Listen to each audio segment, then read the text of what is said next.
Morning students. हाँ तो बच्चों, अपना अभी थर्ड चैप्टर चल रहा है।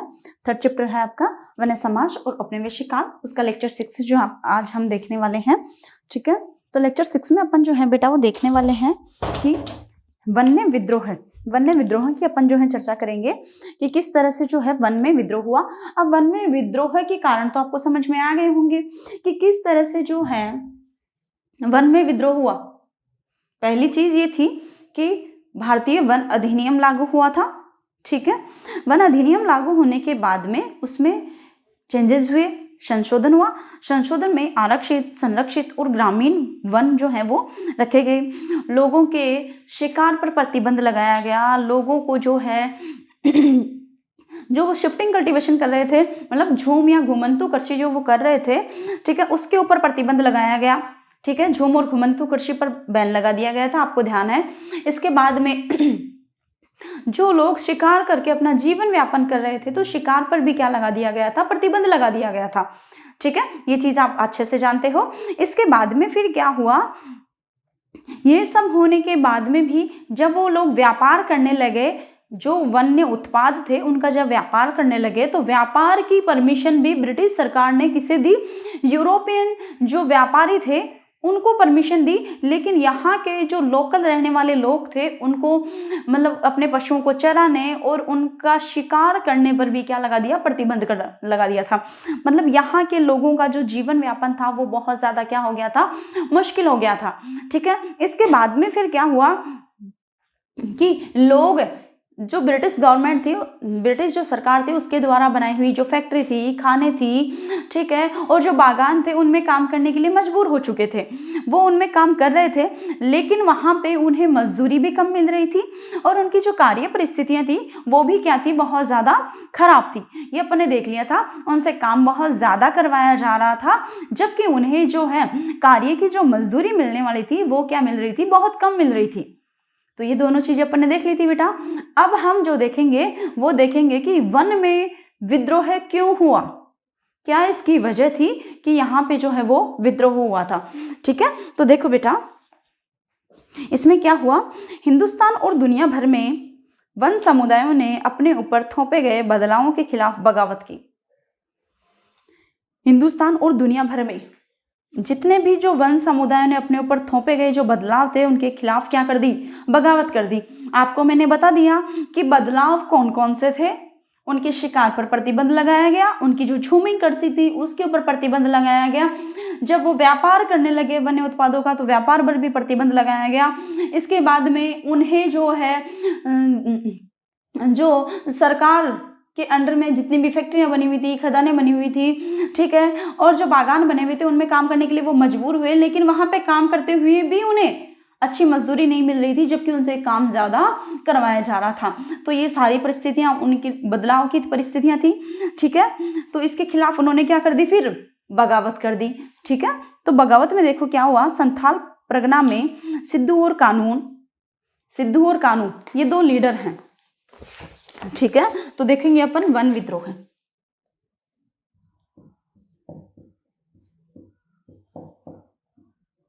वन विद्रोह की अपन चर्चा कर रहे हैं। तो देखो संथाल जो जनजाति थी उसमें किसने विद्रोह किया, संथाल परगना में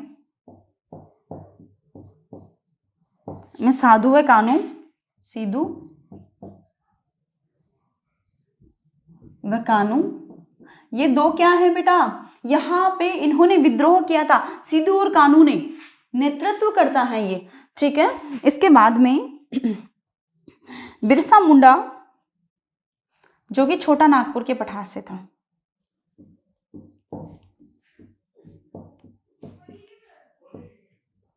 छोटा नागपुर में कौन था, बिरसा मुंडा।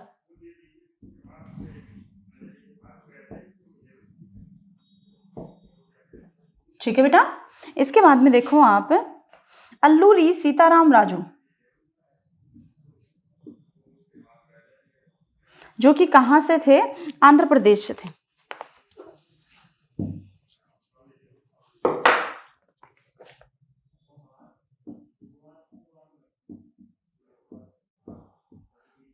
आंध्र प्रदेश से कौन थे बेटा, अल्लूरी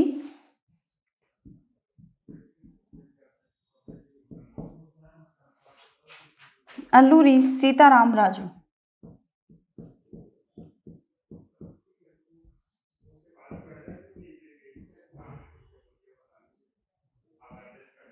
ठीक है। संथाल परगना से कौन थे? सिद्धू व कान्हू थे, इन्होंने नेतृत्व किया संथाल परगना से। छोटा नागपुर के पठार से कौन से थे? बिरसा मुंडा थे। और आंध्र प्रदेश से कौन थे? अल्लूरी सीताराम राजू थे। इन्होंने क्या किया? विद्रोह किया। किसके खिलाफ किया? जो ब्रिटिश गवर्नमेंट थी, ब्रिटिश जो सरकार थी उसके खिलाफ किया। क्यों? क्योंकि वन अधिनियम लगाकर जो है इन लोगों का जो जीवन व्यापन की जो गतिविधियां थी उन सभी गतिविधियों पर इन्होंने क्या कर दिया था? प्रतिबंध लगा दिया था। इस वजह से इन लोगों ने क्या किया? विद्रोह कर दिया। अब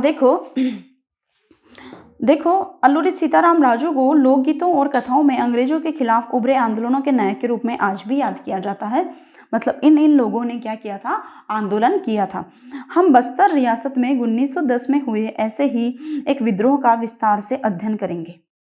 बस्तर रियासत में जो कि छत्तीसगढ़ की रियासत थी, ठीक है, उसमें 1910 में एक इसी तरीके का अंग्रेजों के विरुद्ध एक आंदोलन हुआ था।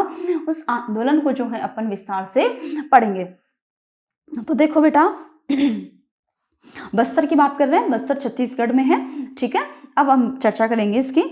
बस्तर छत्तीसगढ़ के सबसे दक्षिणी छोर पर आंध्र प्रदेश, उड़ीसा व महाराष्ट्र की सीमाओं से लगा हुआ क्षेत्र है।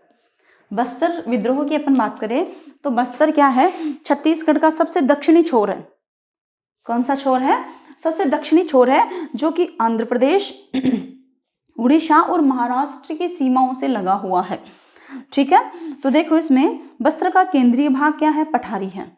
बस्तर का केंद्रीय जो भाग है वो क्या है? पठारी है। ये इसकी भौगोलिक दशाओं की बात कर रहे हैं अपन कि ये पहली बात तो छत्तीसगढ़ की रियासत है। छत्तीसगढ़ में भी एक कौन सी तरफ है?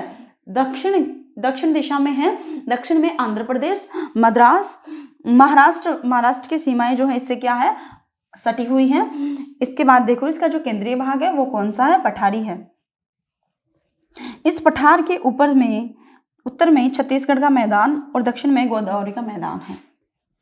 ये जो पठार है, आपको बताया मैंने, बस्तर में एक बीच में क्या है? पठारी भाग है। इस पठार के उत्तर में तो छत्तीसगढ़ का मैदान है और दक्षिण में गोदावरी नदी का मैदान है। अब देखो इंद्रावती नदी बस्तर के आर पार पूर्व से पश्चिम की तरफ बहती है। एक नदी है इंद्रावती नदी जो कि बस्तर के आर पार, ठीक है, जैसे मान लो ये बस्तर का इलाका हो गया, ठीक है, ये बस्तर का जो है इलाका हो गया, तो पूर्व से पश्चिम की ओर एक इंद्रावती, कौन सी नदी बह रही है? इंद्रावती नदी बह रही है। ठीक है, इंद्रावती नदी जो है यहाँ से बह रही है।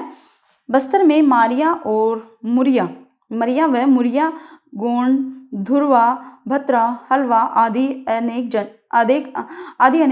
समुदाय रहते हैं। बस्तर में जो है कौन कौन से समुदाय रहते हैं? मरिया, मुरिया, गोंड, धुरवा, भत्रा, हलबा आदि अनेक आदिवासी समुदाय रहते हैं। अलग अलग जबानें बोलने के बावजूद इनके रीति रिवाज और विश्वास एक जैसे हैं। ये बस्तर की जितने भी जो जनजातियां हैं, ठीक है, बस्तर की प्रमुख जनजातियों में कौन कौन सी जनजातियां आ गई देखेंगे अपन।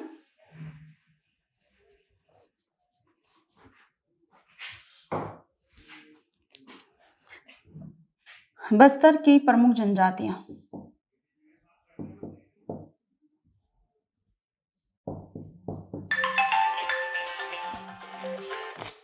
बस्तर की प्रमुख है जनजातियां,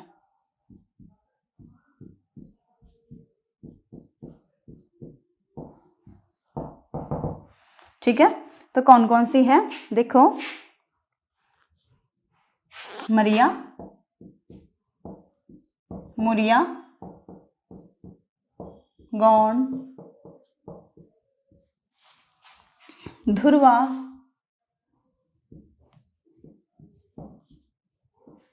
भत्रा,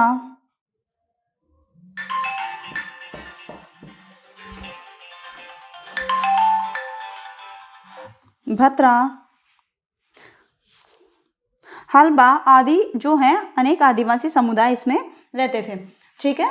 अब देखो इनमें क्या प्रॉब्लम थी कि ये लोग अपनी इनकी जो लैंग्वेज थी वो लैंग्वेज तो डिफरेंट टाइप्स की थी, अलग अलग प्रकार की इनकी लैंग्वेज थी, लेकिन लैंग्वेज डिफरेंट टाइप्स की होने के बावजूद भी जो है इनकी जो कल्चरल एक्टिविटीज थी, मतलब ये हो गया जितनी भी सांस्कृतिक इनकी गतिविधियां थी वो क्या थी, मतलब इनके रीति रिवाज एक जैसे थे, ये किसी भी चीज में विश्वास करते थे तो वो मतलब कोई भी देवता की भक्ति वगैरह या कुछ भी मान लो, इनकी सांस्कृतिक जो भी गतिविधियां थी वो क्या थी, एक जैसी थी। जबकि इनकी जो भाषा थी वो क्या थी, अलग अलग प्रकार की थी। ठीक है। अब इसके बाद में देखेंगे बस्तर के लोग मानते हैं कि हर एक गांव को उनकी जमीन धरती माँ से मिली है और बदले में वे प्रत्येक खेती हर त्योहार पर धरती को चढ़ावा चढ़ाते हैं।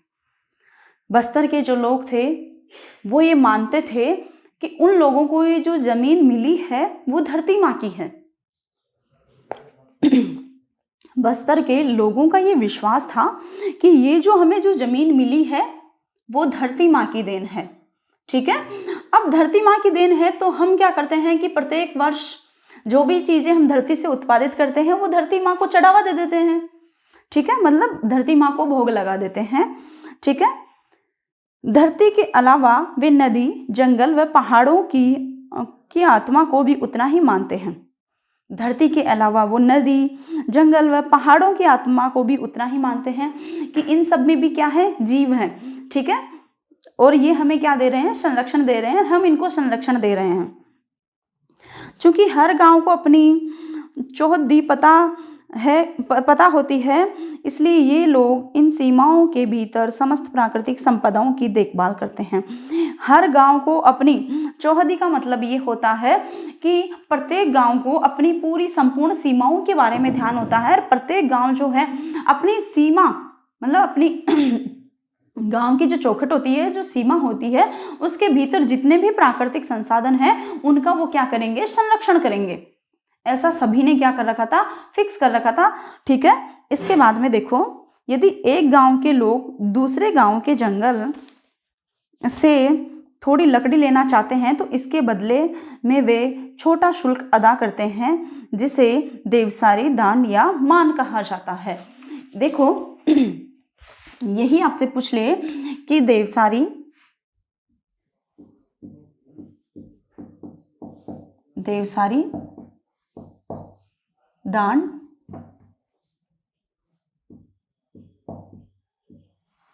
दान या मान। ठीक है। देवसारी, दान या मान किसे कहा जाता है?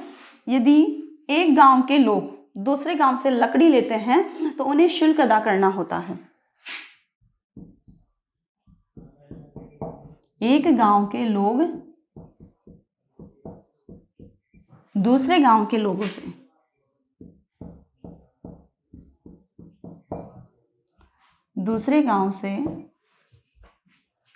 लकड़ियां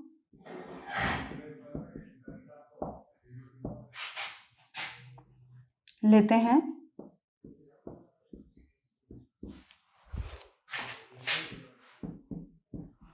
तो बदले में शुल्क अदा करना होता है।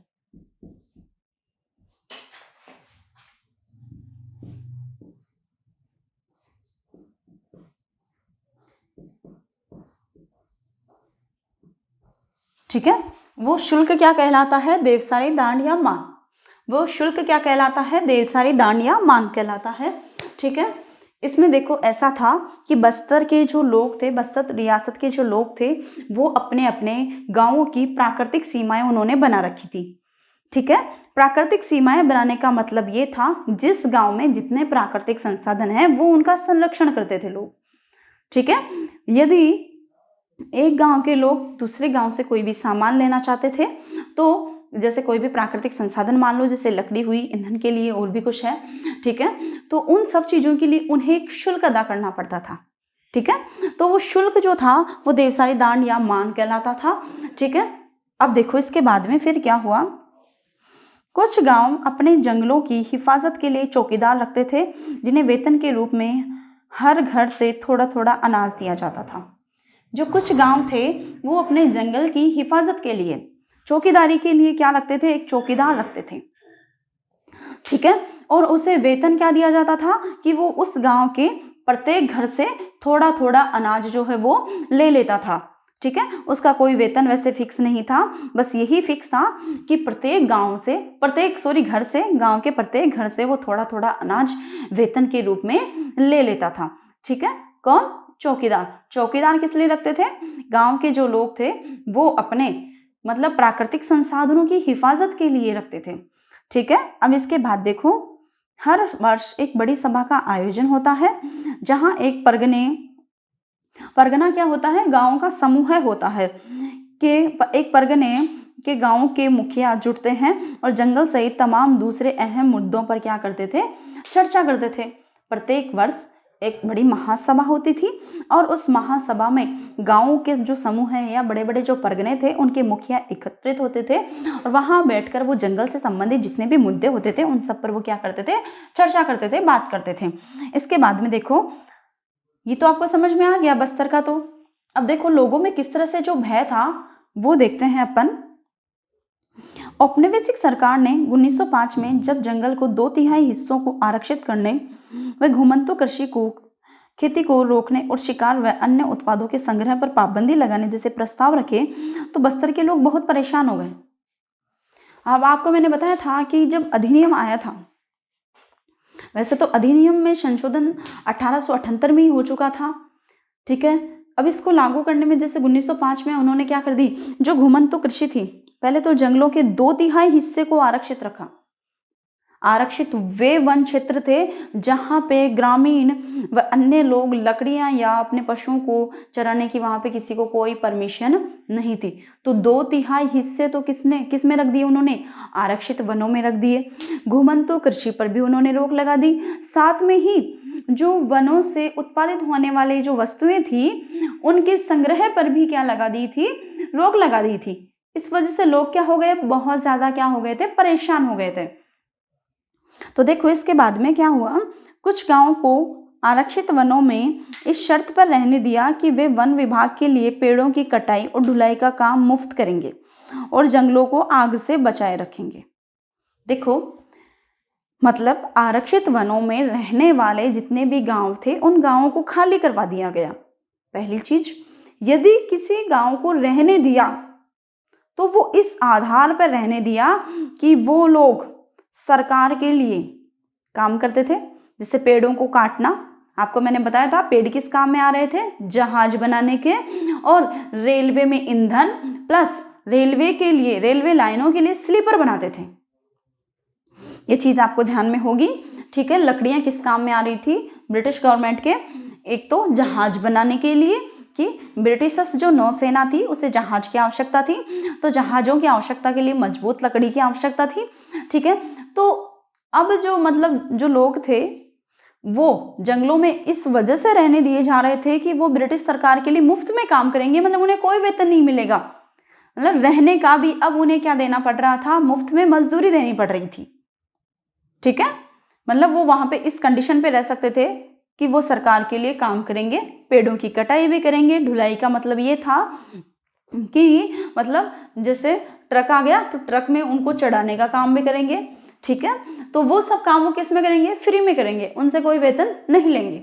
ठीक है, तो देखो फिर क्या हुआ, और जंगलों को आग से बचाए भी रखेंगे, मतलब जंगलों में आग नहीं लगने देंगे। बाद में इन्हीं गांवों को वन ग्राम कहा जाने लगा। बाद में ये जो गांव थे इन्हीं गांवों को क्या कहा जाने लगा था? वन ग्राम कहा जाने लगा। बाकी गांवों के लोग बगैर किसी सूचना या मुआवजे के हटा दिए। बाकी गांवों के जो लोग थे वो बगैर किसी सूचना या मुआवजे के क्या कर दिए गए? वहां से साफ कर दिए गए, मतलब वहां लोगों को क्या कर दिया गया? हटा दिया गया। मतलब जंगलों से वहां की जो स्थायी जमीन थी उन्हें वहां से बाहर निकाल दिया गया था। ठीक है, अब देखो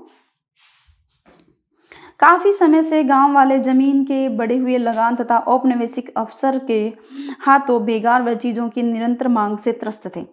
बहुत साल के लोग जो बाहर निकाल दिए गए थे वो बहुत समय से क्या थे? गांव जमीन के जो बढ़े हुए लगान, जमीन जो उनको दे रखी थी उनसे लगान क्या लिया जा रहा था? ज्यादा लिया जा रहा था। औपनिवेशिक अफसरों के हाथों बेगार, मतलब जितने भी ब्रिटिश अधिकारी थे वो उनसे क्या करवा रहे थे, बेकार करवा रहे थे। और चीज़ों की निरंतर मांग से, और निरंतर मांग का मतलब ये था कि जो औपनिवेशिक सरकार थी वो गांव के लोगों से निरंतर कभी क्या मांगती थी, कभी क्या मांग रही थी, कभी क्या मांग रही थी, तो निरंतर उनकी मांग से बहुत ज़्यादा क्या हो गई थी, अब लोग परेशान हो गए थे। उनकी बेकार भी करते, उनको चीज़ें भी उपलब्ध करवा रहे थे, तो इस चीज़ से वो बहुत ज़्यादा क्या हो रहे थे, अब परेशान हो रहे थे। इसके बाद अचानक अकाल का दौर आया, और इसके बाद देखो अचानक क्या हुआ, एक अकाल का दौर आया। पहले 1899 से 1919, फिर 1907 से 1908 में 2 साल अकाल पड़ा। 1899 से 1900, ठीक है, और 1907 से 8 में अकाल पड़ा। वन संरक्षण ने चिंगारी का काम किया, वन आरक्षण ने चिंगारी का काम किया, और इसी काल में वन आरक्षण अधिनियम लगा हुआ था, ठीक है, लोगों को वनों में घुसने नहीं दिया जाना था। तो इसने किसका काम किया, चिंगारी का काम किया। देखो किस तरह से लोगों ने बाजारों में त्योहारों के मौके पर और जहाँ कहीं भी कई गांवों के मुखिया या पुजारी इकट्ठा होते, वहां जमा होकर इन मुद्दों पर चर्चा करना प्रारंभ कर दिया। लोग बाजार में जाते तो इस चीज़ पर चर्चा करते कि हमारे साथ इतना अत्याचार हो रहा है। कोई त्योहारों पर इकट्ठा होते तो इस चीज़ पर चर्चा करते कि हमारे साथ अत्याचार हो रहा है। जहाँ कहीं भी गांव के मुखिया या पुजारी इकट्ठा होते, सभी इस बात पर चर्चा करने लगे थे कि हमारे साथ जो है किस तरह का अत्याचार हो रहा है। इसके बाद देखो कांगेर वनों के ध्रुवा समुदाय के लोग इस मुहिम में सबसे आगे थे।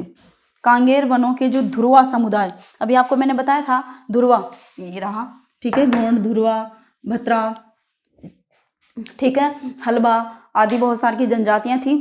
कहाँ की बात कर रहे हैं अपन, बस्तर की बात कर रहे हैं। बस्तर कहाँ की रियासत थी, छत्तीसगढ़ राज्य की रियासत थी ये। छत्तीसगढ़ के दक्षिणी भाग में बस्तर रियासत है, ठीक है बेटा, ये बता दिया था मैंने। आंध्र प्रदेश, उड़ीसा, महाराष्ट्र से बस्तर की क्या लगती हैं, सीमाएं लगती हैं, ठीक है। तो देखो कांगेर वनों के ध्रुवा समुदाय के लोग इस मुहिम में सबसे आगे थे, क्योंकि आरक्षण सबसे पहले यही लागू हुआ था।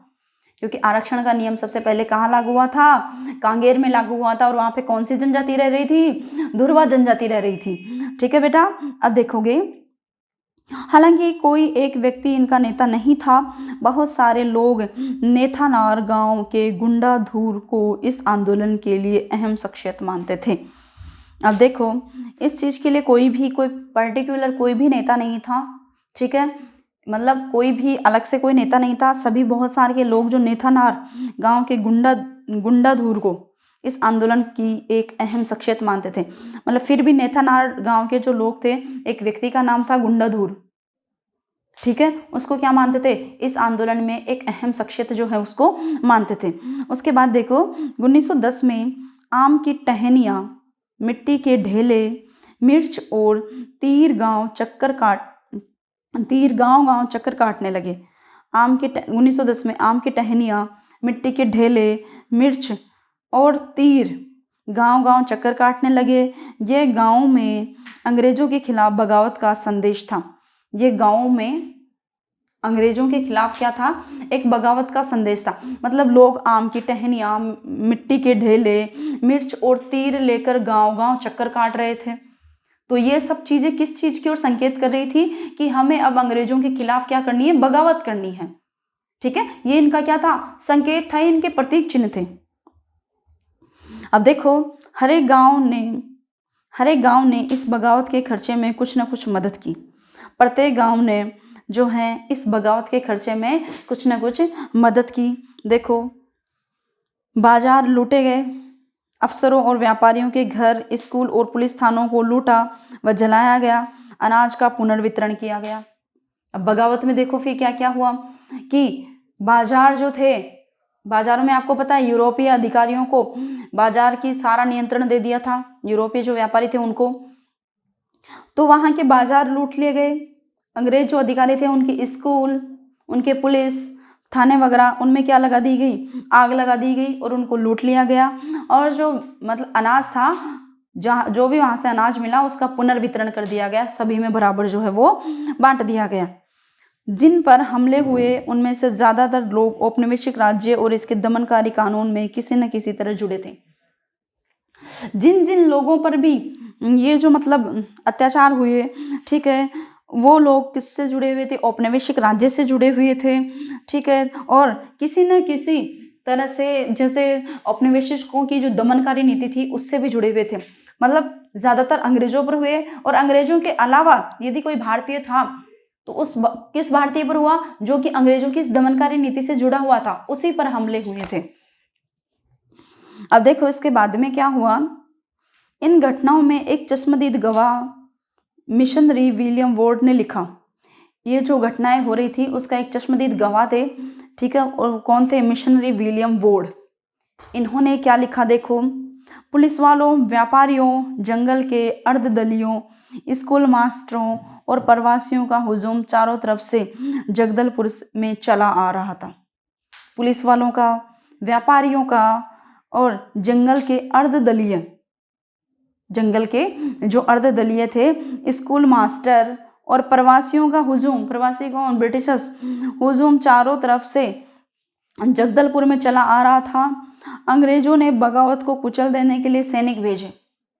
अब जो अंग्रेज थे उन्होंने क्या किया, अंग्रेजों से बगावत करने के लिए, अंग्रेजों ने जो बगावत कर रहे थे उनके खिलाफ किसको भेजे, सेना को भेजा। आदिवासी नेताओं ने बातचीत करनी चाहिए, लेकिन अंग्रेज फौज ने उन्हें तंबुओं को घेर कर उन पर गोलियां चला दी। अब जो आदिवासी नेता थे वो अंग्रेजों से बात करना चाह रहे थे, लेकिन अंग्रेजों के पास तो गोलियां थी, जबकि आदिवासियों के पास गोलियां नहीं थी। तो आदिवासियों के तंबुओं को उन्होंने चारों ओर से घेरा और उन पर धड़ाधड़ क्या कर दी, गोलियां चला दी थी। इसके बाद बगावत में शरीक लोगों पर कोड़े बरसाते और उन्हें सजा देते सैनिक गांव-गांव घूमने लगे। इसके बाद जो लोग भी इस बगावत में शामिल थे उन लोगों को बुरी तरीके से कोड़ों से मारा जाता था, ठीक है, और उन्हें जो है मतलब सजा देते हुए सैनिक क्या हो रहे थे, गांव-गांव घूम रहे थे, गांव-गांव में जाकर उन लोगों को ढूंढ रहे थे जो इस बगावत में शामिल थे। उनको कोड़ों से उनकी पिटाई की जा रही थी, ठीक है, और उन्हें सजाएं दी जा रही थी। ज़्यादातर गांव खाली हो गए क्योंकि लोग भागकर जंगलों में चले गए। ज़्यादातर गांव क्या हो गए थे, अब खाली हो चुके थे, क्योंकि लोग भागकर कहाँ चले गए थे, जंगलों में चले गए थे। अंग्रेजों को फिर से नियंत्रण पाने में 3 महीने लग गए। अंग्रेजों को फिर से नियंत्रण पाने में कितने महीने लग गए, 3 महीने लग गए, ठीक है। अब देखो फिर से गुंडाधूर को कभी नहीं पकड़ सके, फिर भी वो गुंडाधूर नामक जो नेता था इनका, उसको कभी भी वो नहीं पकड़ सके। विद्रोहियों की सबसे बड़ी जीत यह रही कि आरक्षण का काम कुछ समय के लिए स्थगित हो गया, ठीक है, और आरक्षित क्षेत्र को भी 1910 से पहले की योजना में लगभग आधा कर दिया गया। मतलब विद्रोहियों के लिए सबसे बड़ी ये चीज रही कि आरक्षण का जो काम था, आरक्षित वनों का जो काम था, वो कुछ समय के लिए स्टॉप हो गया, रोक दिया गया, और बाकी 1910 का जो लागू किया गया था 2/3, तो 2/3 से जो है आरक्षित वनों का क्षेत्र अब क्या कर दिया गया, थोड़ा कम कर दिया गया, आधा कर दिया गया। बस्तर के लोगों की कहानी यही खत्म नहीं होती। आज़ादी के बाद भी लोगों को जंगलों से बाहर रखने व जंगलों को औद्योगिक उपयोग के लिए आरक्षित रखने की नीति कायम रही। मतलब आज़ादी के बाद भी लोगों को जंगलों से बाहर रखने की, आज़ादी जब हमें मिल गई है उसके बाद भी देखो जंगलों को औद्योगिक उपयोग के लिए आरक्षित रखने की नीति क्या रही, कायम रखी। मतलब जो नीति ब्रिटिशर्स ने बनाई थी वो अभी अपने भारत सरकार के द्वारा भी लागू रखी गई है। 1970 के दशक में विश्व बैंक ने प्रस्ताव रखा कि कागज उद्योग को लुगदी उपलब्ध करवाने के लिए 4600 हेक्टेयर प्राकृतिक साल वनों की जगह देवदार के पेड़ लगाए जाएं। विश्व बैंक ने 1970 के दशक में प्रस्ताव रखा कि कागज उद्योग को बढ़ावा देने के लिए, कागज के लिए किस चीज की आवश्यकता है, लुगदी की, ठीक है, तो लुगदी उपलब्ध करवाने के लिए 4600 हेक्टेयर प्राकृतिक साल वनों की जगह कौन से वन लगाए जाए, देवदार के पेड़ लगाए जाए। लेकिन स्थानीय पर्यावरणविदों के विरोध के फलस्वरूप इस परियोजना को रोक दिया गया। लेकिन वहाँ के जो स्थानीय पर्यावरणविद थे उन्होंने इस योजना का विरोध किया और उस परियोजना को वहीं पर रोक दिया गया। देखते हैं अब एशिया के एक और हिस्से इंडोनेशिया की तरफ चले, जरा देखिए कि इस वक्त यहाँ क्या कुछ हो रहा था। ठीक है, वो अपन जो है कल देखेंगे बेटा। इससे पहले आप देखना चाहो तो स्त्रोत जो चैत और क्षय हैं वो आप थोड़ा सा देख लीजिएगा, तो आपको पता चल जाएगा कि किस तरह से जो है यहाँ पे क्या हो रहे थे, विद्रोह जो है वो चल रहे थे। ठीक है बेटा, अपन जो है नेक्स्ट वीडियो में देखेंगे कि जावा के जंगलों में हुए जो मतलब बदलाव थे, जावा कहाँ, इंडोनेशिया के जो जंगल थे, ठीक है, उनमें क्या क्या बदलाव हुए थे, उनकी चर्चा अपन जो है बेटा नेक्स्ट वीडियो में करेंगे। Okay, have a good luck.